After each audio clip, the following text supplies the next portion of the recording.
Muy buenas tardes, gracias por estar conectados. Soy Fran Villarreal, médico neurólogo, especialista en medicina del dormir. Soy miembro de la unidad de medicina del sueño de la unidad de la clínica Ricardo Palma. Sean ustedes bienvenidos. Esta es una de las actividades que estamos realizando en conmemoración del Día Mundial del Sueño, que se celebra este viernes, el viernes 17 de marzo.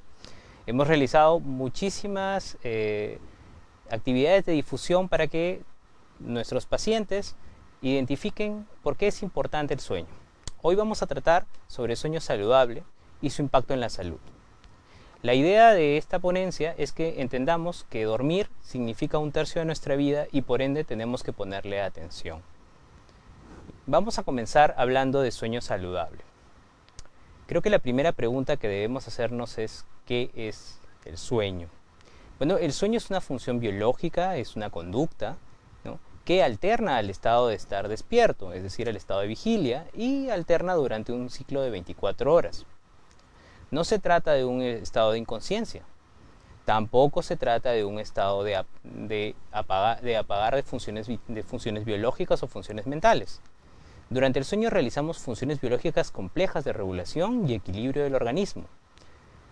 Y durante el sueño también permitimos un equilibrio que hace que nuestro cuerpo se reorganice nuevamente para poder tener un mejor rendimiento al día siguiente. Muchas funciones biológicas, especialmente cognitivas, se dan durante el sueño.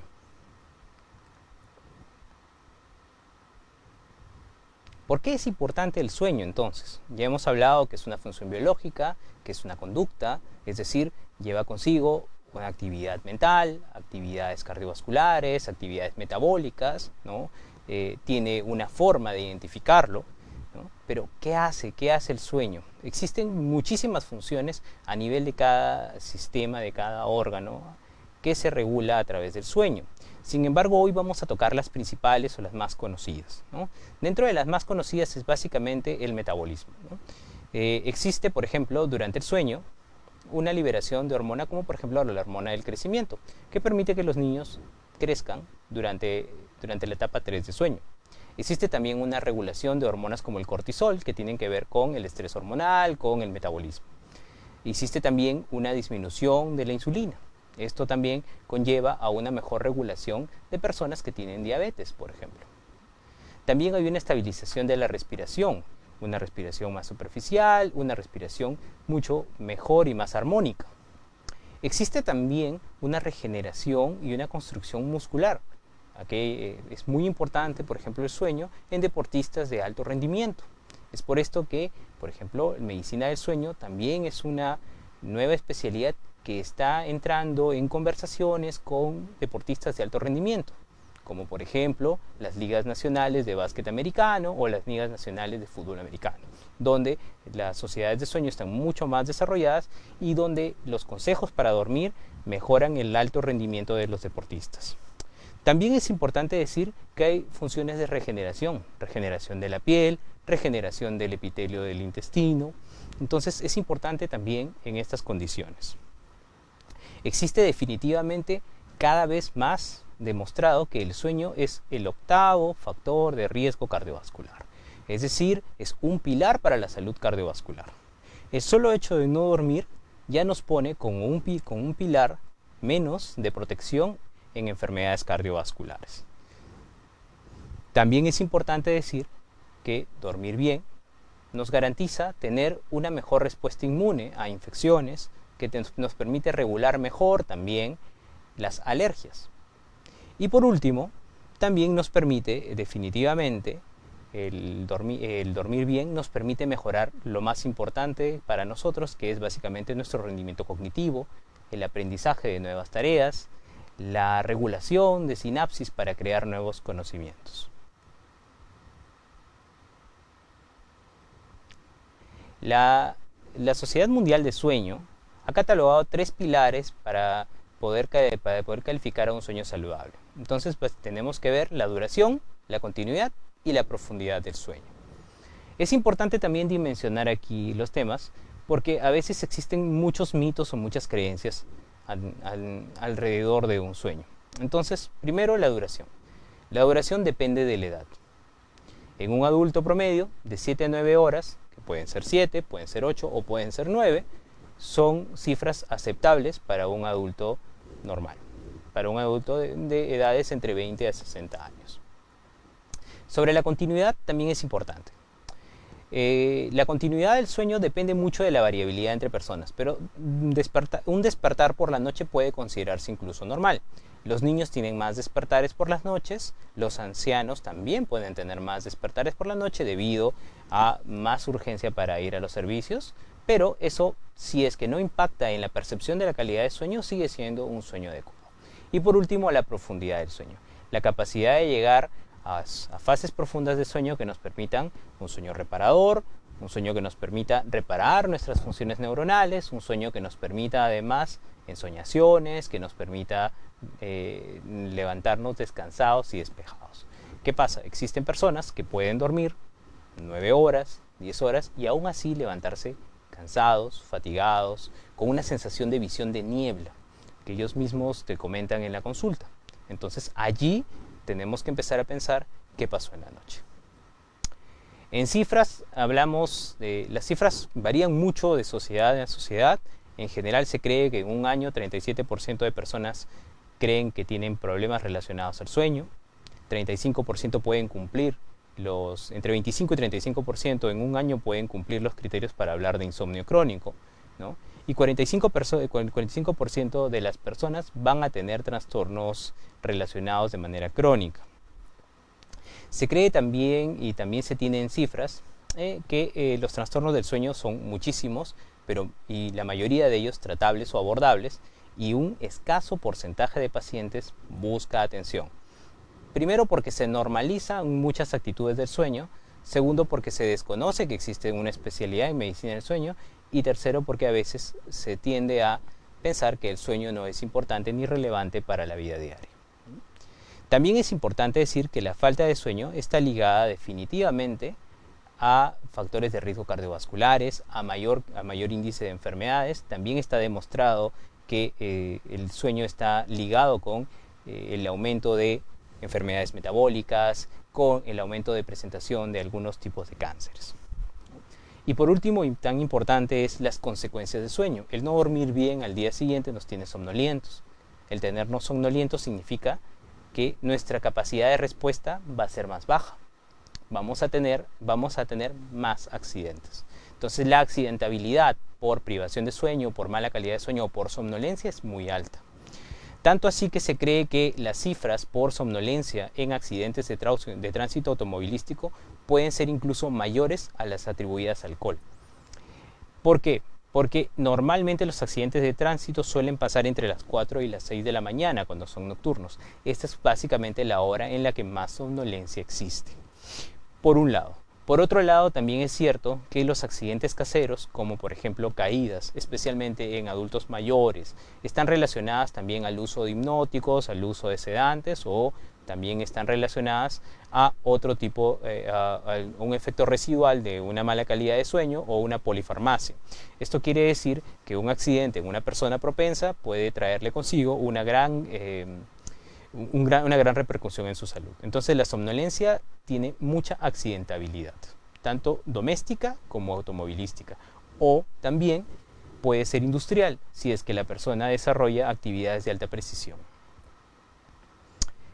Es importante también hablar de cifras, porque no solamente la medicina del sueño es una ciencia, entonces se ha encargado de estudiar la correlación. Entonces yo aquí les estoy presentando los resultados de un estudio, de un análisis de muchos estudios. Estos se llaman metaanálisis, y básicamente en todos ellos encontramos como los cuadraditos grises se encuentran hacia la derecha de la línea media.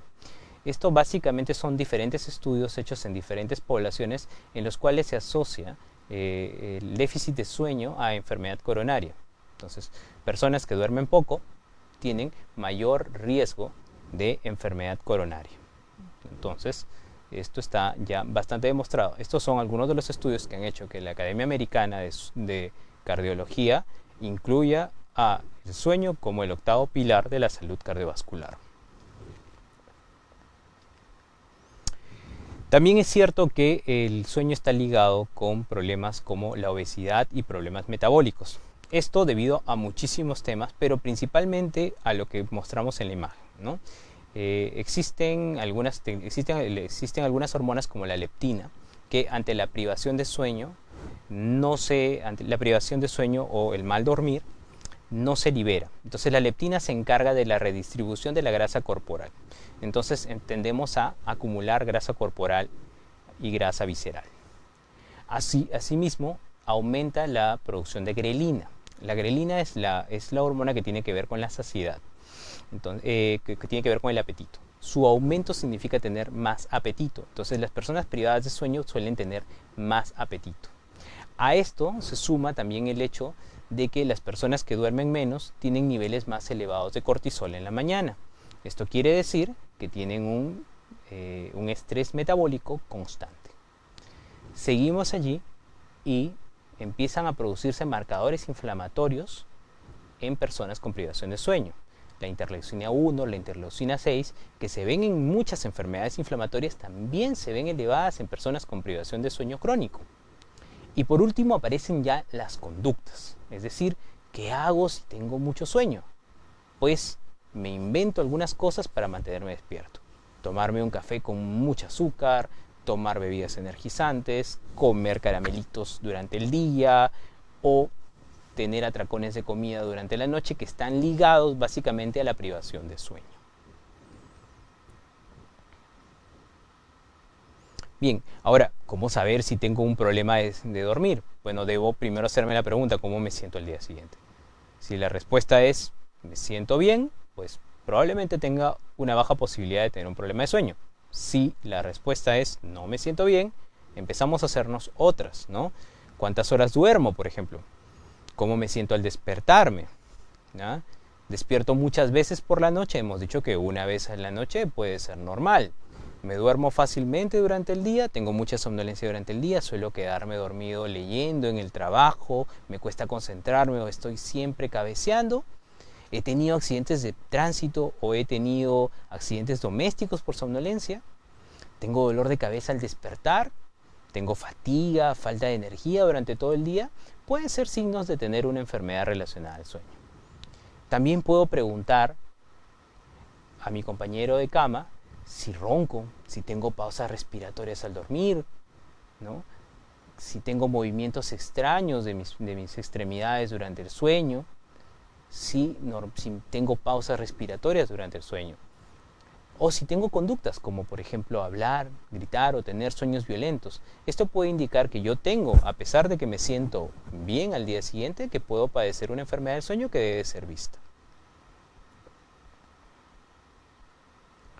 Bueno, existen algunos hábitos que debo desarrollar para tener un sueño saludable, ¿no? Lo primero es tener horarios, y un horario donde quepa el sueño.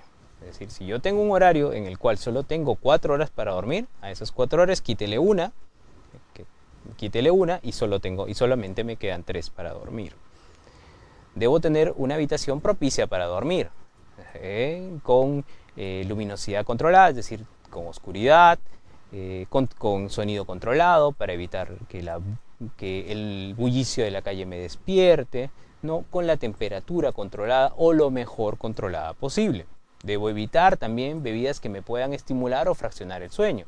Por ejemplo, el alcohol en algunos casos puede inducir el sueño, pero el consumo frecuente lo que va a hacer es fraccionar el sueño, producir más dificultades a personas que ya tienen problemas del sueño y incrementar algunos otros síntomas conductuales como por ejemplo la ansiedad.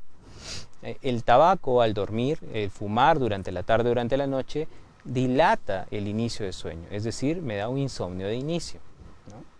También es importante administrar las siestas. Si dentro de mi costumbre siempre he estado tomar una siesta, esta siesta debe ser con algunas características, entre 15 y 20 minutos para que no afecte mi sueño nocturno y nunca tan cerca de la noche. De esta manera yo puedo hacer que la siesta me ayude, me mantenga despierto durante la tarde, pero que no me mantenga despierto durante la noche. Si yo tomo siestas prolongadas, lo que voy a hacer es voy a ir prolongando mi horario de dormir y al fin y al cabo voy a terminar durmiendo cada vez más tarde y necesitando más horas en la tarde para recuperar. Y al final voy a terminar durmiendo en 2 tiempos, que es lo que yo no requiero. Debo hacer ejercicio regularmente. El ejercicio regular nos garantiza una deuda de sueño. El ejercicio de regular intensidad nos da una deuda de sueño que la pagamos al dormir. Esa es básicamente la teoría de por qué dormimos. Entonces, si no tenemos actividad física, rara vez vamos a poder garantizar un sueño para siempre muy bueno. Es importante comer ligero durante la noche, evitar azúcares directos, evitar café, evitar té, especialmente el té negro, o bebidas energizantes. Es importante tener una rutina de cama, hacer actividades relajantes antes de dormir. La rutina debe empezar una media hora antes de dormir o una hora antes. En los niños es, por ejemplo, cepillarse los dientes, leer una historia e ir a dormir. En adultos puede, por ejemplo, ser tomar una ducha tibia, ¿no? Tomar una ducha tibia, hacer actividad de relajación, leer un libro, hacer estiramiento muscular y luego meterse a la cama para dormir cuando ya se tiene sueño. Otra cosa muy importante, muy de moda y también bastante tratada es desconectarse una hora antes de los métodos audiovisuales, ¿no? Durante la última hora de nuestra rutina de sueño es importante que si vamos a hacer algún tipo de actividad de lectura, de preferencia sea en papel. Recuerden que lo más importante y lo que más padecemos nosotros es que en nuestro esquema no reservamos un tiempo suficiente para dormir.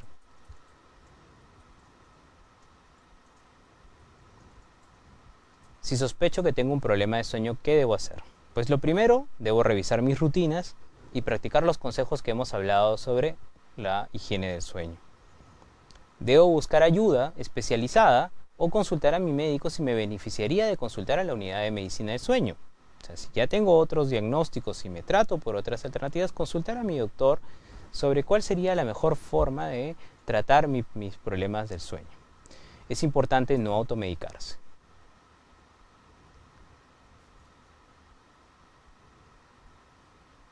Una vez que ya han tenido la evaluación con la unidad de medicina del sueño o una vez que han tenido ya la evaluación con su médico, tenemos la unidad de medicina del sueño recientemente inaugurada con un equipo de polisonografía de alta definición, ¿no? El equipo de polisonografía del que disponemos es uno de los más modernos que hay actualmente disponibles en cualquier latitud.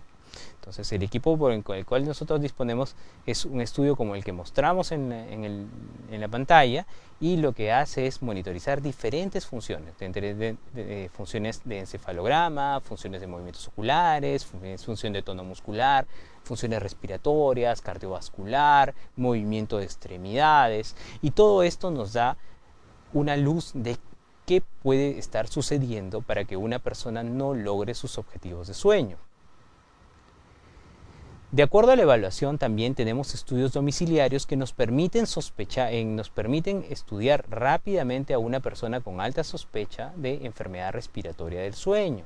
Es decir, aquellas personas que roncan, que tienen pausas respiratorias, ¿no? Que se sienten cansadas al día siguiente. Estas personas pueden tener apnea obstructiva del sueño.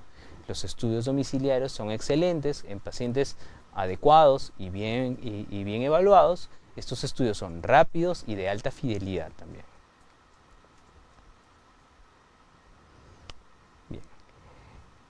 La medicina del sueño no solamente trata enfermedades del sueño per se, sino que también puede colaborar con otras especialidades en las cuales el problema de sueño no es el problema principal, pero sí puede beneficiarse. Entonces, si yo tengo otras enfermedades crónicas y a pesar del tratamiento adecuado de estas enfermedades yo persisto con problemas del sueño, es importante que nos visiten en la unidad de sueño o soliciten a su doctor que les oriente de cómo solicitar ayuda hacia nuestra unidad.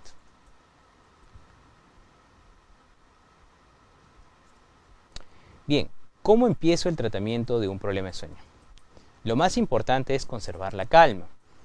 Entiendo que el insomnio es uno de los problemas que mucha ansiedad genera, ¿no? El sentirse cansado, fatigado, con necesidad de dormir pero sin la posibilidad de hacerlo al día siguiente, es una experiencia que muy pocos quieren vivir pero que muchos la hemos vivido.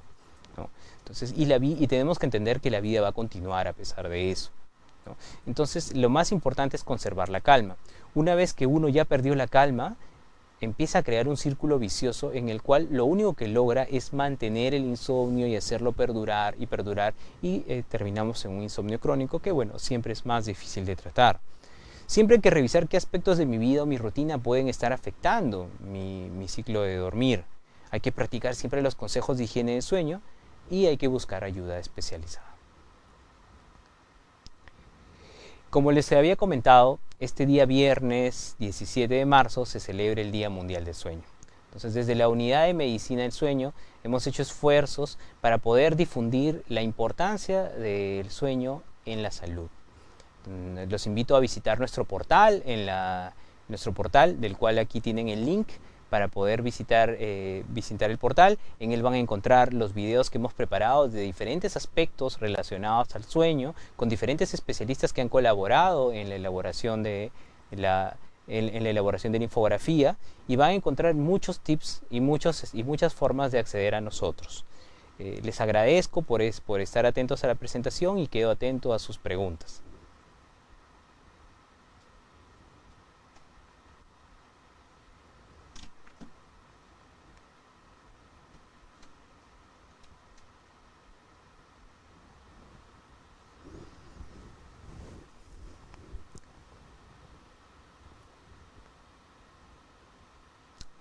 Muy bien, buenas noches. Me dicen, doctor, buenas noches, ¿cómo puedo dejar de roncar?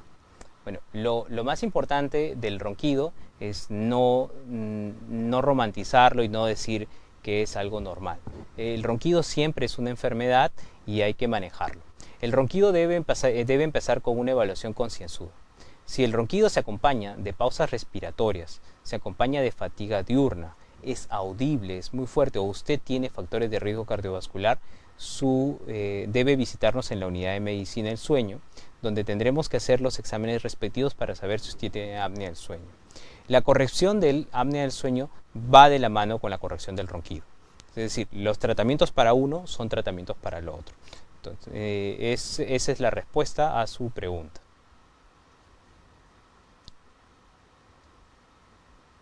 Tenemos la siguiente pregunta. Doctor, buenas noches. ¿Hay algunas recomendaciones para dormir mejor? Soy universitario y mi ritmo de vida es muy variable. Muy bien. Sí, efectivamente, es una pregunta bastante ilustrativa. Normalmente los pacientes con insomnio debutan con sus síntomas de insomnio, generalmente desde la adolescencia o desde la juventud temprana. Entonces, las personas que suelen visitarnos al consultorio empiezan sus síntomas muy tempranos y generalmente son en estos momentos. Entonces, lo primero importante es volver al tema. La universidad, es cierto, tiene horarios difíciles, horarios alternantes, horarios cambiantes.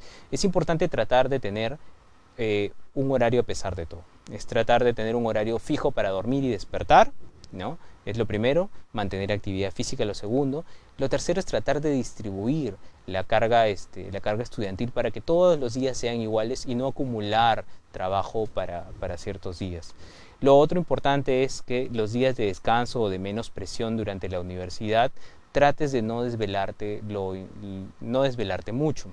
Se aconseja que el jet lag social, es decir, estas horas que puedo yo transcurrir entre el horario regular y el horario de fin de semana, no debería ser más de 2 o 3 horas. Entiendo que existe la necesidad social de celebrar, de divertirse, pero digamos que esto no debe interrumpir especialmente una semana de descanso. En ese caso, tratar de balancear la actividad social, tratar de tener horarios fijos de despertar y dormirse y mantener actividad física adecuada. Esa sería mi recomendación. Tercera pregunta. Doctor, ¿es cierto que uno debe dormir del lado izquierdo para tener un mejor sueño? En cuanto a la posición para dormir, es también una muy buena pregunta, como todas hasta ahora. La preferencia, uno siempre decide cómo empieza a dormir, el lado en el que empieza a dormir. pero jamás puede decidir el lado en el que va a mantenerse durante el sueño. Habitualmente pasamos pasamos de cúbito lateral de izquierdo, luego vamos al derecho, posición supina, algunos incluso logran dormir boca abajo. Entonces la forma es completamente aleatoria. Dormir sobre el lado izquierdo o sobre el lado derecho en una persona que sin enfermedades asociadas no tiene mayor variación. Es decir, uno puede dormir en cualquier posición y sin ninguna enfermedad asociada no tendría por qué haber variación entre dormir a la izquierda, dormir a la derecha o dormir boca arriba o boca abajo. Sí es cierto que esto cambia si es que existen enfermedades como por ejemplo tener reflujo gastroesofágico. Entonces, si alguien tiene un reflujo gastroesofágico, estas personas les recomiendan dormir con la cabecera a 30 grados. Si yo, por ejemplo, tengo apnea del sueño, dormir de lado, derecho o izquierdo, es mucho mejor que dormir en posición supina, boca arriba, ¿no? Sí, es mucho mejor. Por ejemplo, ¿no? Si yo tengo alteraciones craneofaciales, dependiendo del tipo de alteración craneofacial, también voy a tener una posición mucho mejor que otra. Pero para personas sanas, sin enfermedad, la posición no trasciende en la calidad de sueño. Muy bien, vamos a la siguiente pregunta. En paciente medicado por epilepsia, ¿qué otras medidas se podría tomar para mantenerle con un buen descanso? Es importante citar que la unidad de medicina del sueño y la unidad de epilepsia son dos de las unidades que se han inaugurado recientemente. La epilepsia y la calidad de sueño están completamente ligadas, es decir, peor calidad de sueño, peor control de la epilepsia, ¿no? Es importante en estos casos citar dos temas, ¿no? Lo primero, sería importante que visites la unidad de epilepsia para saber si no tienes crisis durante el sueño. Es importante también decir que existe el control de crisis durante el día, pero muchas veces se ignora si el control de crisis epiléptica se da también durante la noche. Entonces se cree que hay un 10 a 20% de personas que no controlan adecuadamente los síntomas nocturnos de la epilepsia. Entonces deberían tener un refuerzo de la medicación durante la noche. Por otro lado, existen algunas formas, algunos mecanismos en los cuales también se puede ayudar al paciente a relajarse, conciliar mejor el sueño para poder tener una mejor calidad de sueño. Y también es importante consultar si es que los problemas de sueño también son derivados de efectos relacionados al fármaco que tomas. Esto se hace en una evaluación en el consultorio de manera detallada. Muy bien, la siguiente pregunta es cierto que comer dulces o golosinas altera el sueño? Sí, sí es cierto. El azúcar es una de las principales fuentes de energía directa que podemos tener. Entonces los azúcares fácilmente consumibles como golosinas o azúcar como tal, definitivamente nos van a despertar. Como habíamos comentado en algún momento, incluso son algunos de los mecanismos que usan las personas con somnolencia en el día para mantenerse despiertos. Se aconseja que en la noche la comida sea una comida de poca cantidad, por un lado, y que no tenga carbohidratos de fácil absorción y menos azúcares, porque eso va a despertar mucho, especialmente en personas susceptibles, en niños, por ejemplo, el consumo de azúcares los va a despertar completamente. Entonces, lo primero que se debe hacer en un niño con problemas de insomnio es quitarle el azúcar de la dieta en la noche, y en adultos con problemas de insomnio es cambiar completamente el tipo de dieta, porque esto te va a despertar en lugar de ayudarte a dormir. Muy bien, según te pregunta, yo tomo melatonina de 10 miligramos, me recetó la neuróloga, felizmente duermo bien y con la ayuda de la pregabalina de 150 me tomo todos los días para la fibromialgia. Mi pregunta es que ronco, según me dice mi esposo, ¿esto afecta a mi garganta del roncar? Y también nos pregunta si esto afecta. El ronquido, la pregunta es muy bonita, ¿no? Definitivamente la calidad de sueño en fibromialgia, uno de los síntomas de fibromialgia es alteraciones del sueño. Entonces me parece muy bien el tratamiento que estás llevando, porque estás controlando ya el dolor y estás controlando también los síntomas de sueño. En cuanto al ronquido, sí es importante que lo evaluemos, no solamente por tu garganta, ¿no? El ronquido, como habíamos comentado, es una enfermedad per se y puede llevar consigo un apnea del sueño de fondo. Pero además de eso, la vibración crónica puede desensibilizar las terminaciones nerviosas que tenemos en faringe y eso hacer más propensa a una persona a desarrollar más adelante apnea del sueño. Asimismo, existen estudios preliminares que relacionan el ronquido y la intensidad de la placa ateromatosa en las carótidas, que son las arterias que llevan sangre al cerebro. Entonces, esto también podría afectar la salud cardiovascular. Es importante que nos visites en la unidad de medicina del sueño, te vamos a ayudar, vamos a hacer los estudios de screening y te podremos ayudar.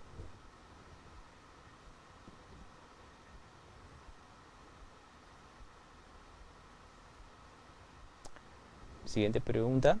Doctor, soy diabética y tengo problemas para dormir. Tengo sueño pero no duermo. A veces es 6 de la mañana y no duermo. Muy bien. Esta es una pregunta importante. También, nuevamente cito, todas las preguntas son ilustrativas. La diabetes es una enfermedad, como habíamos comentado, que tiene un correlato también en la medicina del sueño. Sus problemas para dormir, con lo poco que puedo leer en la pregunta, pueden no necesariamente ser insomnio, sino también pueden estar relacionados a un retraso de fase. ¿Qué significa? Nosotros tenemos algo que se llama ciclo circadiano, es decir, tenemos una hora en la cual, de acuerdo al ritmo luz-oscuridad, dormimos. Normalmente esto ocurre entre 9 y 11 de la noche. ¿No? Entre 9 y 11 de la noche el grueso de personas va a dormir. ¿No? Existen personas que duermen más tarde, ¿no? Que son los dormidores más tarde, pero que igual llegan a 7 horas. Esto normalmente suele pasar en personas que pueden dormirse a las 12 o 1 de la mañana, pero igual llegan a las 7 horas. Estos son los dormidores tardíos. Y existen los dormidores tempranos, ¿no? Aquellos que se acuestan a las 9 de la noche, 8 de la noche, pero igual, digamos, se amolda a su ritmo de vida. Sin embargo, existen personas que tienden a dormir más tarde, 4 de la mañana, 5 de la mañana, y que si pudiera su ritmo de trabajo, su ritmo social, dejarles dormir, ellos llegarían, digamos, desde las 4 de la mañana, más 7 horas, 8 horas, hasta las 11, 12 del día, y en ese momento empezarían su jornada. Esos son los retrasos de fase, ¿no? Los retrasos de fase significa empezar tarde a dormir. Entonces es posible que además de esto podrías tener un retraso de fase, es un trastorno del ritmo circadiano que también deberíamos evaluarlo. Bien, la siguiente pregunta es, ¿tomar melatonina ayuda a dormir mejor? Es una pregunta interesante. En general, la melatonina debemos recordar que es un medicamento. Entonces, los medicamentos son prescritos por médicos expertos en el uso. Como habíamos visto en 2 preguntas anteriores, había sido prescrito ya por un doctor que había evaluado el caso y conocía los diagnósticos. El automedicarse con melatonina no es una buena opción. La melatonina sigue siendo un fármaco. Nosotros, como organismo, producimos melatonina. La melatonina es, digamos, una de las hormonas que segregamos para el inicio de la cascada que da lugar a 4 a 6 horas después, entre 3 y 4 horas después, el inicio de la función de dormir. Entonces, si tomamos en cuenta esto, que después de 3 a 4 horas empezamos a dormir recién después del pico de melatonina alcanzado en sangre, entonces debemos entender que la melatonina es una hormona de producción endógena, es decir, el propio cuerpo la produce y la produce a raíz de una conducta biológica, y esta conducta biológica se lleva después de 3 a 4 horas. Entonces, si la melatonina está indicada por un doctor que ha evaluado tu función de sueño, yo creo que podrían considerarlo. Pero tomarlo a libre albedrío, que todos tomemos, digamos, como un suplemento para el sueño, eso no está demostrado, no es recomendado y tampoco es aconsejado por ninguna de las sociedades internacionales. Entonces, el fármaco debe ser evaluado dentro de los síntomas. Si no tiene síntomas, es mejor no tomar medicamentos y siempre optar por regular tus ritmos biológicos, tu rutina. En cuanto a la siguiente pregunta, ¿cuánto es lo mínimo que debería dormir una persona al día? Es una pregunta bastante frecuente, depende de la edad, ¿ya? Habíamos dicho que entre 20 y creo que podríamos aprovechar alguna diapositiva que tengo. Bien, les estoy poniendo una diapositiva que es una infografía de más o menos cuáles serían las horas de dormir, ¿no? Un bebito de 0 a 3 meses puede llegar a dormir hasta 20 horas al día, ¿no? Ya de 4 a 11 meses de 12 a 15 horas, de 3 a 5 años de 10 a 13 horas, un niño de 6 a 13 años de 9 a 11, de 14 a 18 de 8 a 10, ¿no? Y entre 25 a 45 de 7 a 9 horas, que eso es normalmente el adulto promedio, igual de 45 a 65.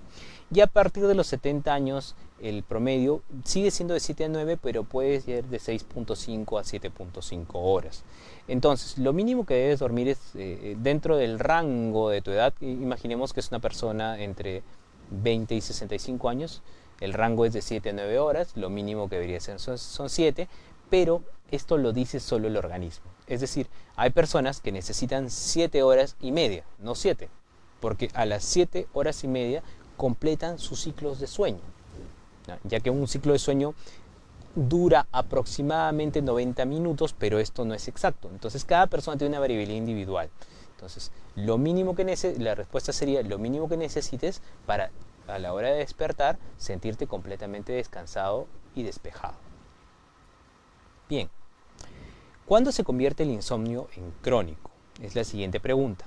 Por definición, a partir de los 3 meses, ¿no? El insomnio crónico se define como básicamente la imposibilidad para empezar a dormir, mantener el sueño o despertarse antes de lo previsto más del 50% de las noches durante 3 meses continuos, ¿no? Pese a tener las condiciones adecuadas para dormir. ¿Qué significa? Que pese a que yo tengo una habitación cómoda, tengo las condiciones adecuadas para dormir, no puedo dormir, ¿no? Y además de esto y de la duración del tiempo, tengo un impacto en el día siguiente. ¿Qué significa? Tengo somnolencia el día siguiente, tengo cambios de humor, tengo problemas de concentración, tengo alteraciones de la memoria, especialmente de trabajo, esa memoria que me sirve para hacer cosas inmediatamente, esa memoria que la pierdo y digo, ¿a qué vine? ¿Qué iba a hacer?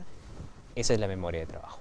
Entonces, cuando hay todo este conjunto de síntomas y ocurre en el plazo de 3 meses a más, se habla de un insomnio crónico. Y antes de eso es un insomnio de corta duración. Muy bien. La siguiente pregunta es, ¿los temas de depresión son consecuencia del problema de sueño o son la causa? Es una excelente pregunta, igual que todas las preguntas hoy son excelentes y son importantes y son ilustrativas. La respuesta es las dos, ¿ya? La depresión es una enfermedad la depresión y la ansiedad son enfermedades muy relacionadas al insomnio. Es más, son una de las 5 principales causas de insomnio, pero no necesariamente son la única causa. Es decir, a pesar del tratamiento exitoso de la ansiedad y la depresión, pueden haber síntomas residuales de insomnio, por un lado. Por otro lado, las personas que tienen privación de sueño crónico, por ejemplo, aquellos que tienen un insomnio de características psicofisiológicas, como anteriormente se decía, es decir, aquellos que tienen por alteraciones del sueño desde jóvenes, es decir, estudiaban hasta tarde, trabajaban y tenían que levantarse temprano, dormían 5 horas y siempre han venido durmiendo 5 horas hasta que un día ya no pudieron dormir 5 sino solo 4 y en ese momento empezaron a sentir ya cada vez más el peso del insomnio. Esas personas que duermen cada vez menos y poco empiezan a desarrollar también conductas emocionales al respecto, miedo a la cama, temor al día siguiente, una conducta maladaptativa, mal carácter, poca tolerancia al estrés. Entonces se ve tanto el insomnio como consecuencia de la depresión, como también se puede ver signos de alteraciones emocionales como consecuencia de un insomnio.